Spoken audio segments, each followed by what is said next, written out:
দ্বিতীয় দৃশ্য, অর্চা বিগ্রহ। শবর রাজ বিশ্বা বসুর কন্যা এক সখীর সাথে প্রবেশ করলেন। দুজনেরই সঙ্গে খালি কলস। ললিতার দুই কাঁখে দুটি কলস, তার সখীর মাথায় একটি। তারা কুয়ো থেকে জল আনতে চলেছেন। পিঙ্গলা: সখী, অমন দুঃখ করো না। ললিতা: তুই অমন বলতেই পারিস, তোর তো এখনো বিয়ে হয়নি। দাঁড়া না, যখন স্বামী আর বাবা দুজনকেই খুশি রেখে চলতে হবে, বুঝবি তখন আমার কি জ্বালা। জলের একটা ঘড়া যে কোনো মেয়েই বইতে পারে, একসঙ্গে তাকে দুটো বইতে দাও তো দেখি।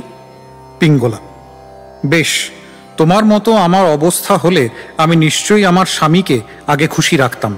তুমি তো ভাই, তোমার বাবার ছোট্ট খুকিটি আর নেই।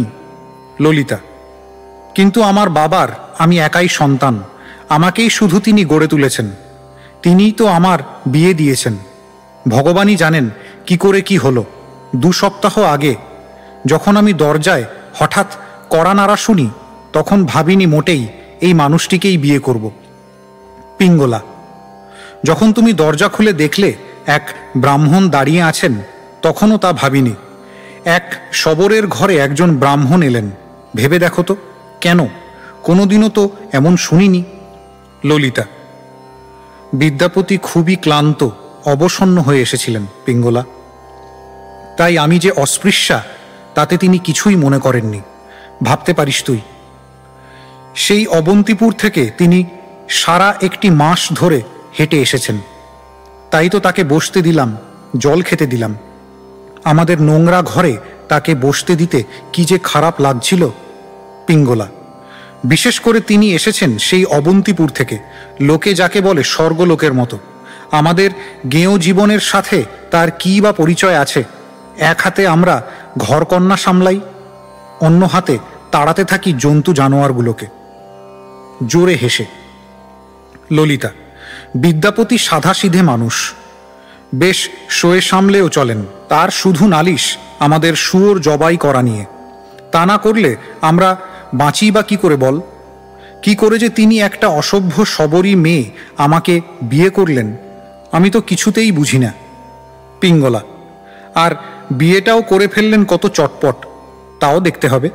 ললিতা: আমার বাবা বললেন, আমাদের যা কিছু সেরা জিনিস আছে সব ওকে দাও। বলে দিলেন, ওর আরামের জন্যে কিছু বাকি রেখো না।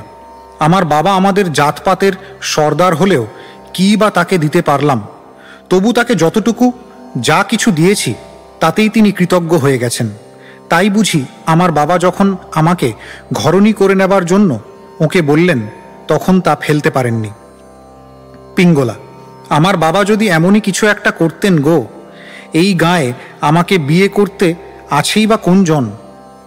যদি পারি তো ওই কুমার ছোকরার সাথেই পালিয়ে যাব। তুমি যে কি ভাগ্যবতী ললিতা, তুমি জানো না। ললিতা: কিন্তু এবার আমার ভাগ্যে কি ঘটবে? পিঙ্গলা: কি হলো আবার? ললিতা: আমার স্বামী নীল মাধবের খোঁজ পেয়ে গেছেন। কতখানি রেগে উঠতে পারে আমার বাবা এতে, তা তো জানিস। আমাকে সাবধান করে দিয়েছিলেন কাউকে যেন এই কথা না জানাই। কিন্তু প্রতিদিন যখন বাবা পাহাড়ের ওপর থেকে নেমে এসে বাড়ি ফেরেন, তখন কর্পূর, কস্তুরী আর চন্দনের মিষ্টি সুগন্ধে আমাদের ঘরদোর এমনিই ভরে ওঠে। তা কি আর লুকিয়ে রাখা যায়? যেন দেবতারা সশরীরেই হাজির হয়ে যান মনে হয়। পিঙ্গলা: তোমার বাবা কি সত্যিই কোনো দেবতাদের দেখেছেন? ললিতা: তিনি তাই বলেন। আসলে তিনিই ভগবান শ্রীনীল মাধবকে পূজার অর্ঘ্য দেওয়ার জন্য তাদের সাহায্য করে থাকেন। কি করে তিনি আশা করেন যে তিনি শিকার করতে বেরিয়েছেন, এ কথা আমার স্বামী বিশ্বাস করতে পারেন যখন দেখা যায় দুপুরবেলা আমার বাবা ঘরে ফেরেন কটা ফল আর মিষ্টি মেঠাই আর বুনো শাকটা মূলোটা নিয়ে। পিঙ্গলা: তোমরা কি শুধু ওই সবই খাও? ললিতা: এটা তো বিগ্রহের মহাপ্রসাদ, এক গাল খেলেই মন ভরে যায়। ওহ, আমি এখন কি যে করি! এখন যে আমার স্বামী নীল মাধবের কথা শুনে ফেলেছেন, কেবলই সেখানে যাবার কথা ছাড়া আর কোনো কথা নেই তার মুখে। কেবলই বলছেন আমার বাবাকে বলে সেখানে নিয়ে যেতে, কিন্তু আমি তো জানি আমার বাবা রাজি হবেন না। পিঙ্গলা: না কেন? তার মেয়েকেই যখন দিয়ে দিয়েছেন তখন এটাতে না করে কি লাভ? হাতি বেচে দিয়ে এখন তার আঁকশিটার দরাদরি করার মতো শোনাচ্ছে। একটু ঠাট্টা করলাম, রাগ হলো না তো? ললিতা: আমার ভয় হচ্ছে বাবা যদি অমত করেন তো আমার স্বামীর এমন খারাপ লাগবে যে তিনি যেমন চকিতে এসেছিলেন ঠিক তেমনই চকিতেই চলে যাবেন। আমার সবেমাত্র বিয়ে হয়ে থাকলেও আমি বিধবা হয়ে পড়ে থাকব। পিঙ্গলা: বেশ কথা। তোমার মতো আমার অবস্থা হলে আমি যেন তেন প্রকারেই অমন পুরুষ মানুষকেই ধরে রাখতাম। হাজার জন্মেও তুমি অমন স্বামী আর পাবে না ভাই। বিশ্বা বসু: ললিতা। ললিতা: আমি এখানে কুয়োর ধারে। বিশ্বা বসু: এই তো তুমি এখানেই আছো সখী পিঙ্গলার সাথে। আমি ঠিকই ধরেছি ওই কুমার ছোকরা দরজার কাছে ছোঁক করছে দেখে। হাসি এবং পিঙ্গলার লজ্জা। পিঙ্গলার দিকে: তোমার নায়কটি অন্য কারোর দিকে মন দেবার আগেই ওকে নিয়ে বরং সরে পড়ো। মাথায় কলসি তুলে নিয়ে হাসতে হাসতে পিঙ্গলার প্রস্থান। ললিতার দিকে: এসো এবার, এই তো সূর্য উঠছে। আর তো আমি নীলমাধব প্রভুকে ছেড়ে থাকতে পারি না। আমি তৈরি হয়ে নেব, আমাকে সাহায্য করতে হবে তোমার। তার জবাবের জন্য বৃথা প্রতীক্ষা। সে তখন চন্দন ঘষতে ব্যস্ত। অবন্তিপুরে যাওয়ার কথা ভাবছ বুঝি, তাই না? তোমার জন্য প্রাসাদ ভর্তি কত দাস দাসী তোমার জন্য অপেক্ষা করে রয়েছে সেখানে। তবে আমি কখনো নীলাদ্রি পর্বত ছেড়ে যাব না। কুবেরের সমস্ত ঐশ্বর্য আমাকে দিয়ে দিতে চাইলেও নীলমাধব প্রভুর সেবা আমি ছাড়ছি না। আমার প্রভুর সাথে একটি মুহূর্ত কাটাতে পারলে যে আনন্দ পাই তার সাথে স্বর্গের সমস্ত সুখেরও তুলনা হয় না। আমি ব্রহ্মার মতো আয়ু চাই না, যদি তার বদলে আমি যা আছি তা ছাড়তে হয়। আমি বিশ্বা বসু, আমি নীলমাধব প্রভুর একান্ত দাস হয়েই থাকতে চাই। ললিতা: বাবা, আমার কিছু বলবার আছে। বিশ্বা বসু: কি মা, কি কথা? ললিতা: নীলমাধব প্রভুর কথা বিদ্যাপতি জানেন। বিশ্বা বসু: সে কি? ললিতার কবজি চেপে ধরে এবং তার মুখ তুলে ধরে তার চোখে চোখ রেখে: কে বলেছে তাকে? ললিতা: আমি। বিশ্বা বসু: প্রতিজ্ঞা করেছিলে তুমি একটা কথাও বলবে না। তুমি ঠিক তোমার মায়েরই মতো, আমাকে মিথ্যা বলেছ। ললিতাকে আঘাত করতে উদ্যত। ললিতা: বাবা, বাবা, শোনো আমার কথা। আমি তাকে বলিনি। প্রথমে তো আমি কিছুই বলিনি, তোমার কথা রেখেছি আমি। বিশ্বা বসু: এখন একমাত্র তুমিই বলার রয়েছ। ললিতা: না, এইসব দেয়ালগুলোও তো রয়েছে। বিশ্বা বসু: দেয়ালেরা কথা বলে না, সাদাসিধে কথা বলো। ললিতা: তুমি যখন দুপুরবেলা ঘরে ফেরো সারা বাড়ি তখন অতি মিষ্টি সুগন্ধে ভরে ওঠে। বিশ্বা বসু: সেটাই তো ভগবান শ্রী নীলমাধবের সুগন্ধ। ললিতা: আমি বলতে চেয়েছিলাম ওটা রাত্রে ফোঁটা জুঁই ফুল, কিন্তু আমার স্বামী তা বিশ্বাস করেননি।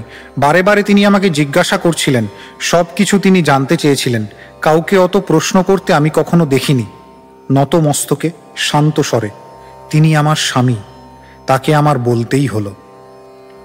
বিশ্বা বসু ক্রোধ প্রশমিতভাবে: তাই তো, আমার বোঝা উচিত ছিল একই বাড়িতে থাকলে সে তো জেনে ফেলবেই। ললিতা সুচতুরভাবে: বাবা, বিদ্যাপতিকে আপনার কাজে লাগিয়ে নেন না কেন? বিশ্বা বসু: কক্ষনো না। ললিতা: কিন্তু তোমার মতোই তিনিও প্রভুর দর্শন লাভে আকুল হয়ে থাকেন। তাছাড়া তিনি তো জেনেই গেছেন। বিশ্বা বসু: আমি একলাই যাই। প্রভু নীলমাধবের অভিলাষ যে আমি তার সেবা করি।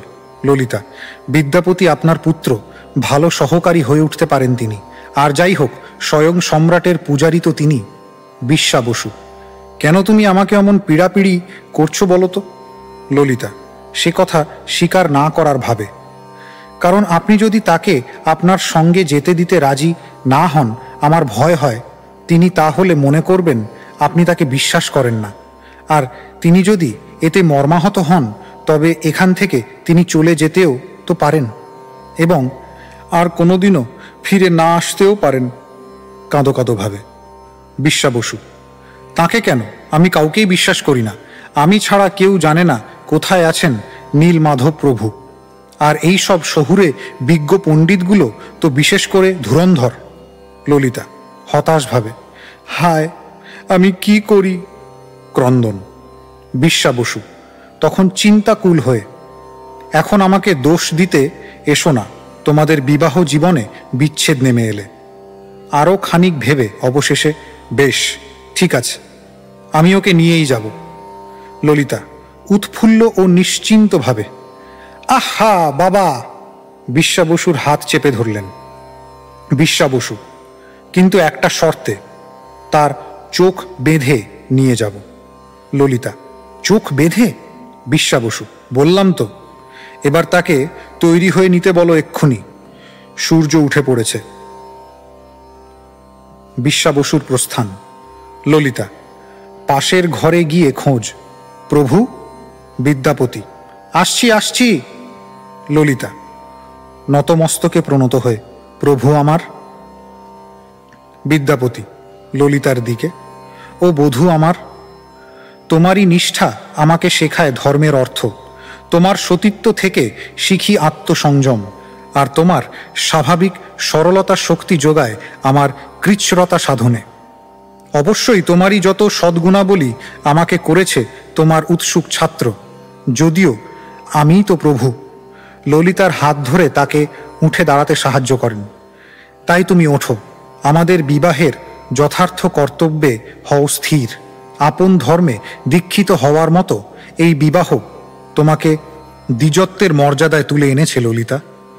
ললিতা: আমার স্বামীর সুশিক্ষার ফলেই আমার যা কিছু উত্তম তা ফুটে উঠেছে। বিদ্যাপতি: জলধারার গতিপথ দেখিয়ে দেয় বলে নদী তটের গুণগান করো না। প্রতিটি বাঁকের মুখে বাধা পেতে থাকলেও প্রবল বাসনাময়ী স্রোতস্বিনী তো নিজের ধারাপথ ঠিকই কেটে নিয়ে চলতে থাকে, যদিও তা প্রজ্বলিত উঠেছে আপন ছন্দে। আমার পূজার বেদি এতক্ষণে পরিষ্কার করে রেখেছ তো ললিতা? এবার তো আমার প্রার্থনা শুরু করতে হয়। ললিতা: হ্যাঁ, তবে আজ একটা বিশেষ পুজো করতে হবে যে।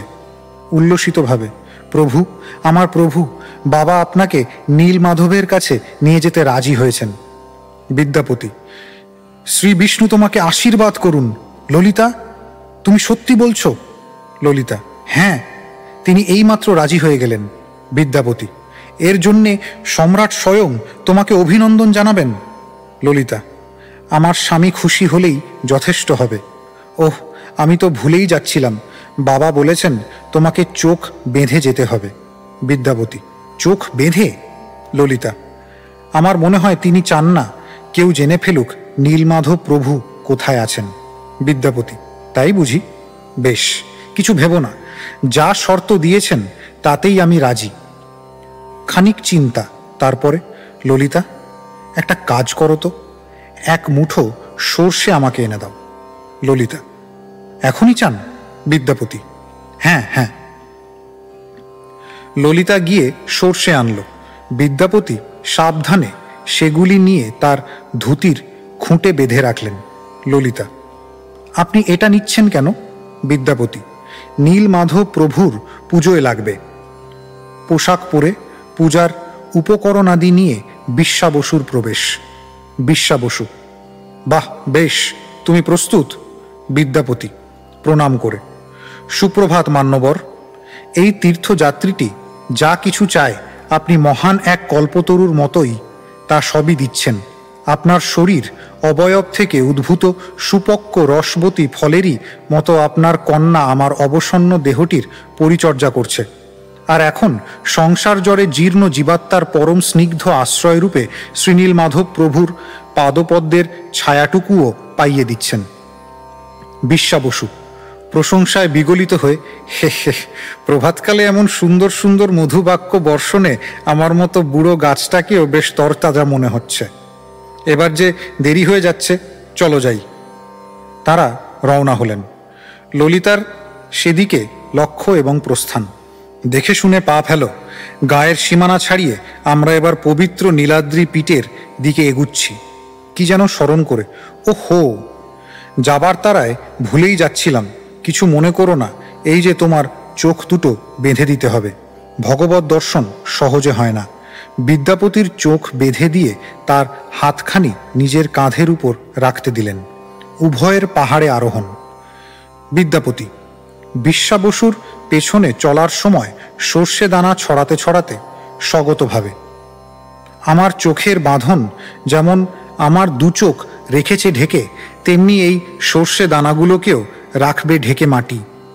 কিন্তু সময় মতো এই বীজগুলি হবে অঙ্কুরিত, তারপরে হবে চারা, আর তখন দেবেন্দ্রের অগণিত চক্ষুরাজির মতোই উন্মুক্ত নয়ন মেলে সেগুলি উৎকণ্ঠিত ইন্দ্রদুম্ন রাজাকে পথ দেখিয়ে এগিয়ে নিয়ে যাবে শ্রীনীলমাধব প্রভুর চরণ কমল প্রান্তে।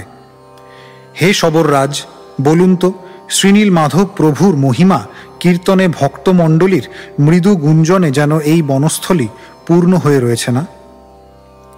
বিশ্বা বসু: না না, ও তো সব মৌমাছিদের গুনগুনানি। বিদ্যাপতি: তবে তো তারা নিশ্চয়ই নীলমাধবের দর্শন সুধা পানে প্রমত্ত হয়ে উঠেছে। আমি কি দেবলোকের গন্ধর্বদের সমবেত মধুর সঙ্গীত ঝঙ্কার শুনতে পাচ্ছি।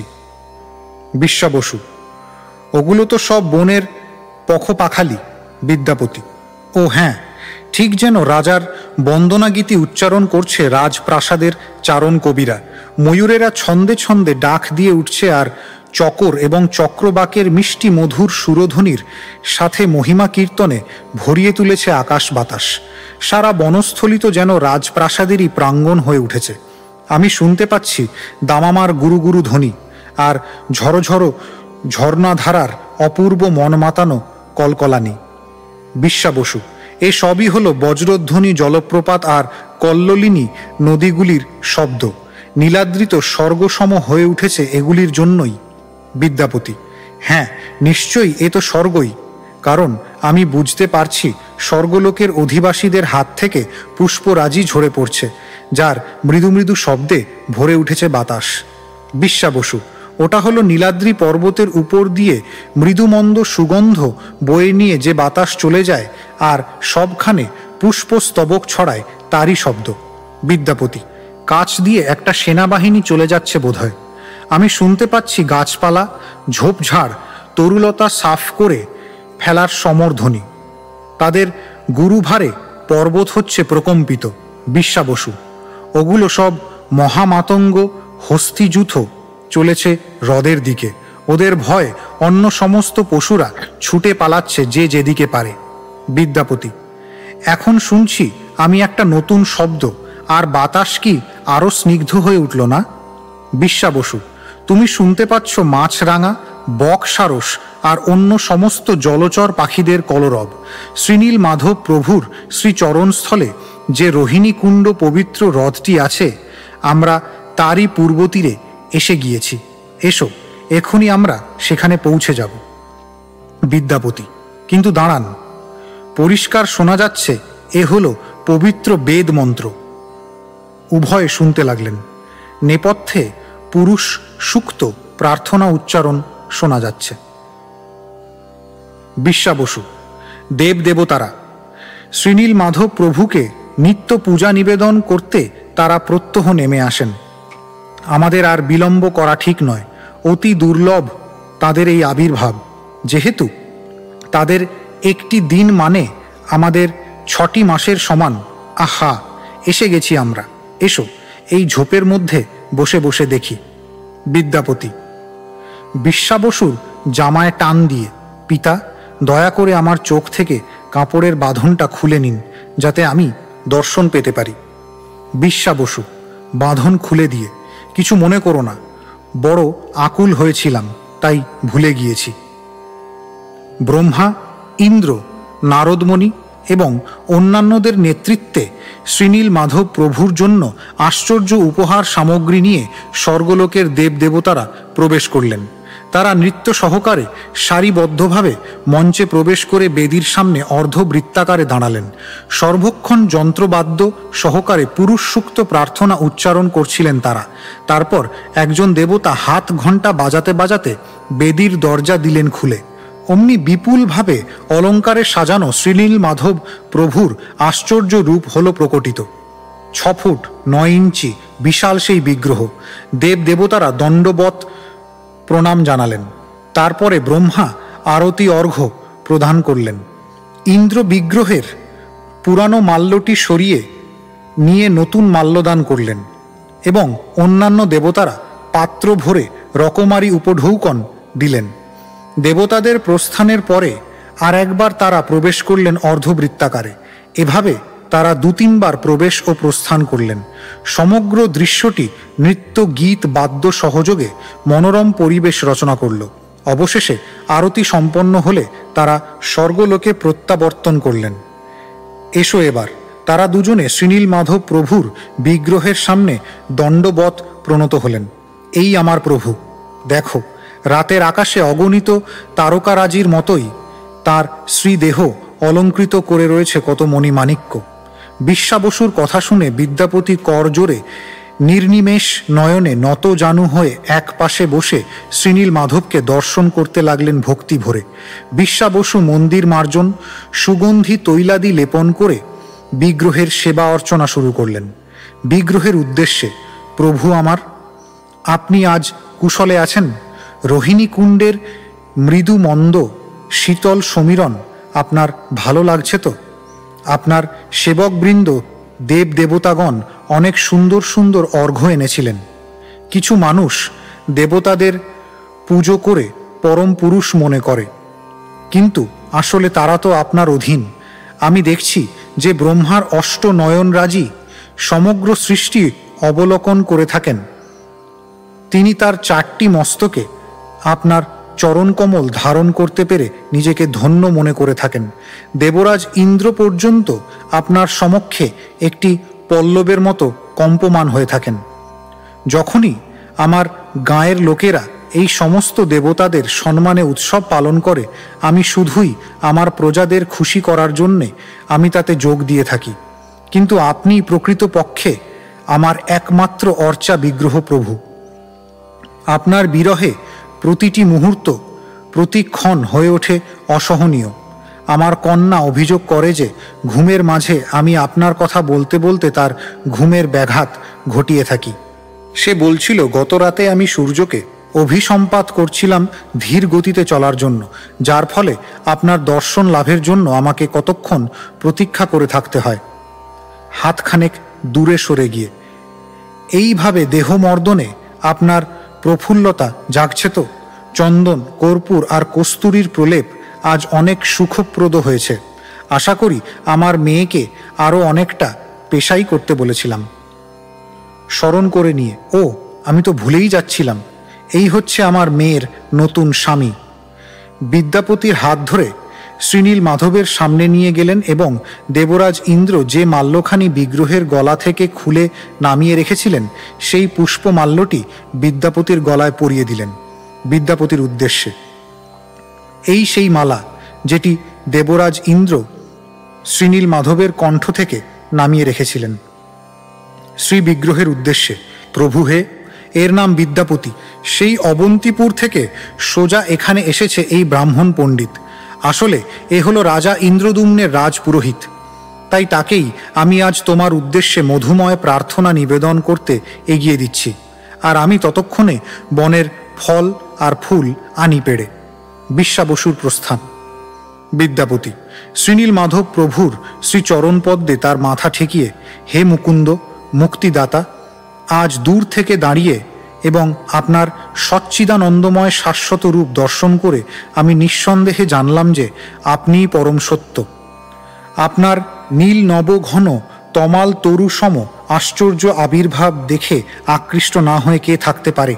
আপনার চরণ কমলে নিবেদিত তুলসী চন্দনের সুরভি আঘ্রাণে যে পরমানন্দ আমি লাভ করলাম, তা থেকে আমি সুনিশ্চিত উপলব্ধি করলাম যে সারা জীবন ধরে যত কিছু বেদ চর্চা আর যজ্ঞ সাধনা করে এসেছি, তার থেকে অনেক অনেক বেশি মূল্যবান আমার আজকের এই দর্শন আর সেবা অধিকার। এই পবিত্র পর্বতে আপনার নিত্য ধামে আপনার সাক্ষাৎ অধিষ্ঠান নিশ্চয়ই এখানকার সমস্ত জীবকেই সকল জড় বন্ধন থেকে করেছে মুক্ত। খানিক নৃত্য ও পাদচারণা, এই যে বিশাল বটবৃক্ষ আর প্রশান্ত রোহিণী কুণ্ড, এ সবই বৈকুণ্ঠ ধামের অংশ। এই যে লতাগুল্ম, বনের পশু পাখি, এমনকি দূরের গাছটিতে ওই সামান্য কাকটাও তো তাই। বিপুল বিস্ময়ে সবাই মুক্তি পেয়েছে। আমার মুখের কথা ফুরোতে না ফুরোতেই তার প্রমাণ পেয়ে গেলাম চোখের সামনেই। একটা কালো কুচকুচে কাক, জগতের সকল পশু পাখিদের মধ্যে জঘন্যতম একটা প্রাণী, উঁচু ওই গাছের ডালটি থেকে রোহিণী কুণ্ডে পড়ে গেল। আর আমার একেবারে চোখের সামনেই সেটি একটা অপরূপ সুন্দর চতুর্ভুজ শরীর ধারণ করে বৈকুণ্ঠ ধামের পানে উঠে চলে গেল। আমার দৃষ্টিপথের বাইরে হলো বিলীন। এই তো অমরত্ব লাভের অমৃত রয়েছে মাত্র কয়েক পা দূরেই। হ্রদের কাছে ছুটে যান।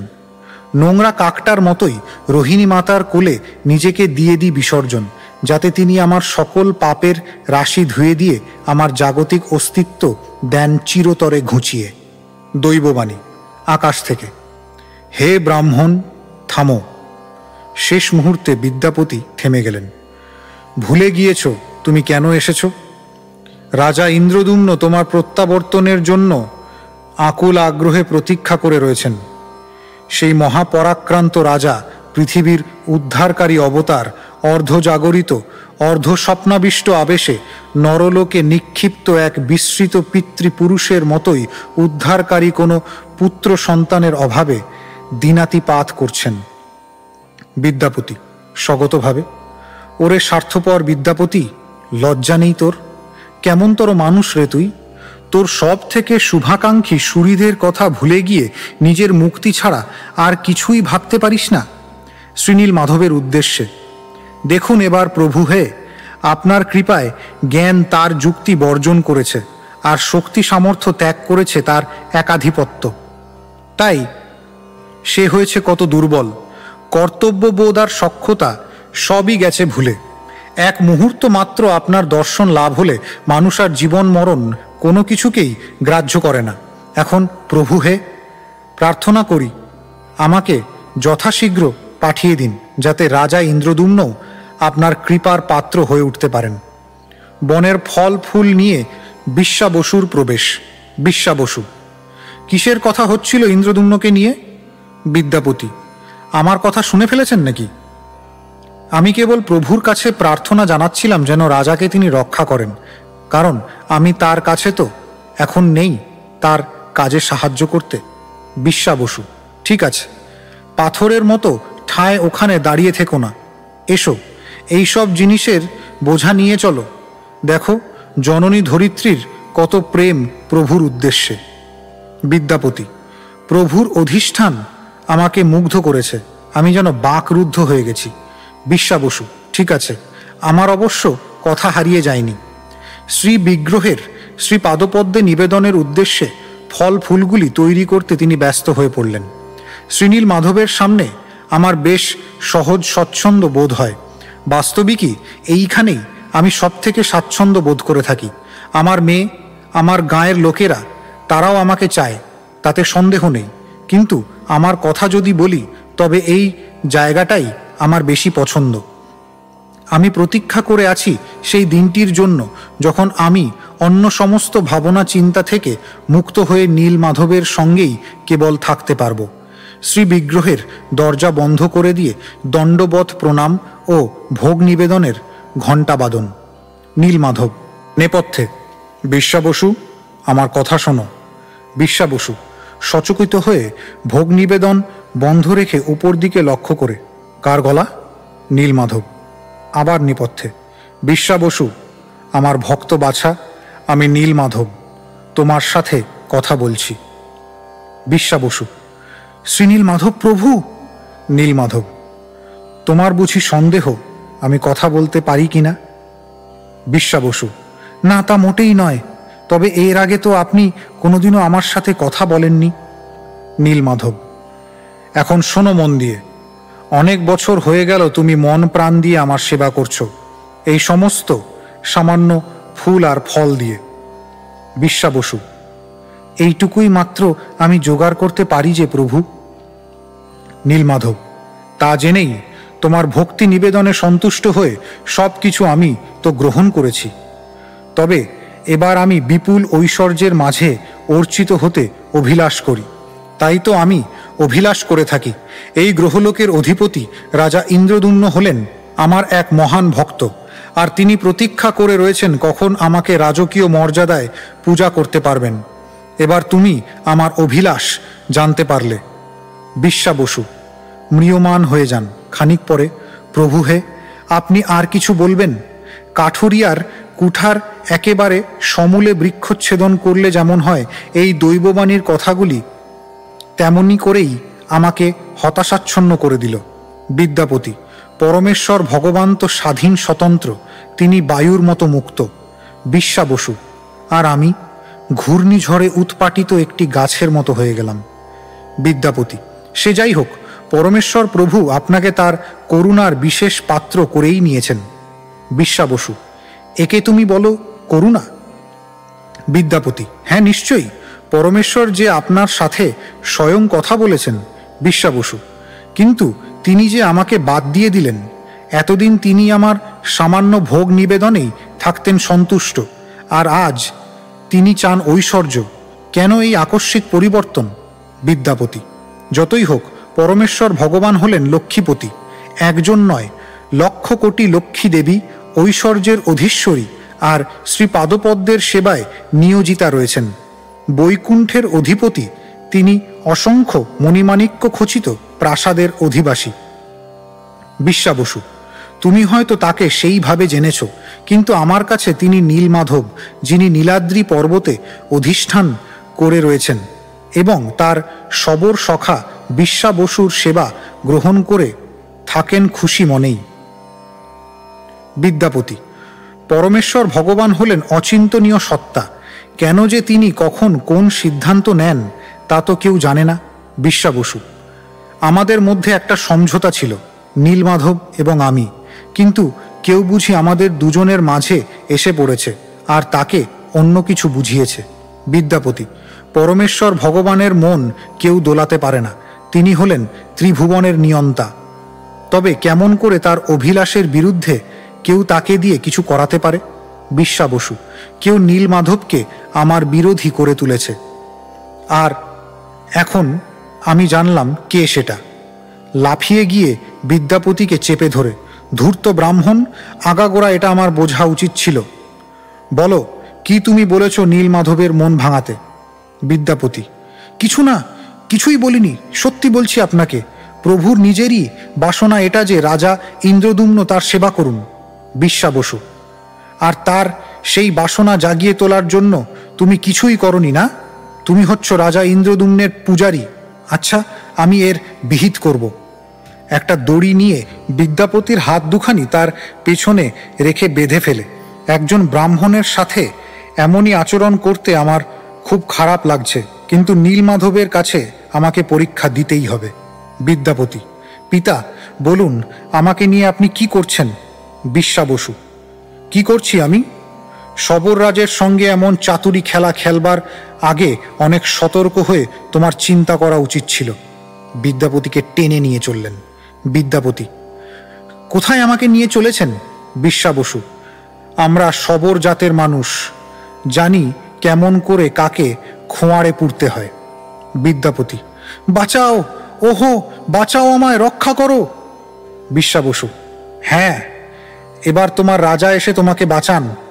তোমরা দুজনে মিলে নীলমাধবের পুজো করা নিয়ে আমাকে ঠকাতে চেয়েছিলে না, কিন্তু সেটি হচ্ছে না যতদিন আমি আছি বেঁচে। বিদ্যাপতিকে টানতে থাকেন, বিদ্যাপতিও সাহায্যের জন্য চেঁচাতে থাকেন। উভয়ের প্রস্থান, ললিতার প্রবেশ। দুজনকে ওইভাবে দ্রুত প্রস্থান করতে দেখে বিচলিত ললিতা স্বগতভাবে, হায় হায়, আমার স্বামীর কাছে দৌড়ে যেতে হবে। ওরে আমার পা দুখানি, জোরে চল, জোরে চল। কি আমার ভাগ্য, নীচ বংশে সবরী হয়ে জন্ম, এখন হতে চাইছি ব্রাহ্মণের ঘরণী। আমার যদি ডানা গজাতো আর এই নোংরা গাঁ থেকে আমার প্রিয় স্বামীকে নিয়ে উড়ে চলে যেতে পারতাম। কিন্তু একটা বিচ্ছিরি পোকার মতো অতি দুর্বল ডানা নিয়ে ব্রাহ্মণ পত্নী হয়ে বেঁচে থাকার যোগ্য আমি কিছুতেই নই। যেমন রুক্ষ পরিবেশে আমি মানুষ হয়ে উঠেছি, তা এখনও আমাকে দমিয়ে রেখেছে। তাই আমার জন্মগত গাঁয়ের জীবনের প্রতি আকর্ষণ ছাড়তে পারছি না।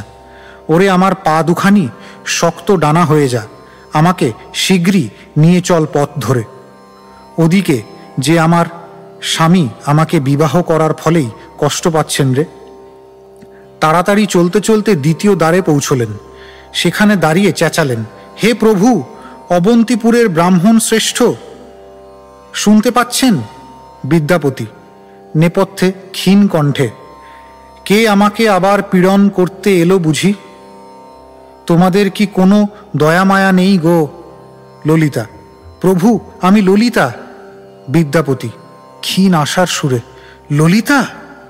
ললিতা, হ্যাঁ হ্যাঁ প্রভু, আমাকে ক্ষমা করুন। আমার বাবা যে এত নিষ্ঠুর হয়ে উঠলেন, তবে আমি তাকে দিয়েই আপনাকে মুক্ত করাবো। আমি প্রতিজ্ঞা করছি প্রভু। বিদ্যাপতি, বলিদানের আগে পশুর মতো আমাকে বেঁধে রাখা হয়েছে, আর এখন তুমি এসেছো মুক্তির প্রতিজ্ঞা শুনিয়ে আমাকে কষ্ট দিতে? ললিতা, আমি হাতে পায়ে ধরে তার কাছে প্রার্থনা জানাবো, যদি তিনি আপনাকে ছেড়ে না দেন তাহলে আমার জীবন আমি রাখব না। বিদ্যাপতি, ললিতা, ভগবান তোমায় আশীর্বাদ করুন। যদি ইন্দ্রদ্যুম্নের কাছে পৌঁছতে পারি, তুমি ধারণাই করতে পারবে না কি পরিমাণ পুরস্কার তিনি তোমাকে দেবেন। ললিতা, যখন আপনি ছাড়া পাবেন আপনাকে তক্ষুনি এই গা ছেড়ে চলে যেতেই হবে। বিদ্যাপতি, দুশ্চিন্তা করো না, আমি সারা দিন রাত ধরে হাঁটতে থাকব। প্রায় 1 মাস লেগে যাবে অবন্তিপুরে পৌঁছতে। ললিতা, দয়া করে আমাকে সঙ্গে নেবেন। বিদ্যাপতি, ভেবো না, 2টি পূর্ণিমা কেটে যাবার আগেই দেখবে তোমার স্বামী আবার ফিরে এসেছে। কিন্তু একা নয়, কারণ যার অস্ত্রশক্তি সারা পৃথিবীকে রক্ষা করে আছে আমার সঙ্গে, শুধু যে সেই রাজা ইন্দ্রদ্যুম্নই অধিপতি রূপে আসবেন তাই নয়, সঙ্গে আসবে তার দুর্ধর্ষ সেনাদলও। কৌস্তব মণির মতোই সূর্য বংশের এই মহাদ্যুতি শ্রীনীল মাধব প্রভুর বক্ষে শোভা পেতে থাকবে দীপ্তিময় অলঙ্কারের মতো। একটু থেমে ভীত স্বরে, শোনো, ও কি? ললিতা, কেউ যেন আসছে, এবার যাই তবে। অবন্তিপুরের জাঁকজমকের মাঝে গিয়ে আপনার এই নিচু জাতের ঘরিণীটিকে দয়া করে ভুলে যাবেন না যেন। যদি ভুলে যান তবে সত্যি সত্যি আমার জীবনের শেষ হয়ে যাবে। ললিতার প্রস্থান, দ্বিতীয় দৃশ্যের যবনিকা।